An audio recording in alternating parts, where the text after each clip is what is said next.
Ano gusto mo? Okay lang. Okay lang. Tinatakot sa tubig. Hindi.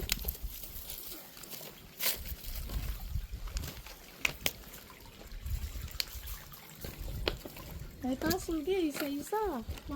Maliliit lang. Ayun o, nakaano din sa bato. Yung isa nakita ko ng isa. Boy! Malamig dito pag summer. Hawakan mo yung tubig dyan. Malamig. Ayan o, tigisa dyan o. Saan hindi ko makita? Yung itim. Saan? Ay, saan? Ayan o. Ah! Ayan o, nakadikit dyan. Ito o. Yan o. Pero mas malalaki doon. Maliit pa siya. Mas malalaki dun sa may tari kasi doon pag umulan.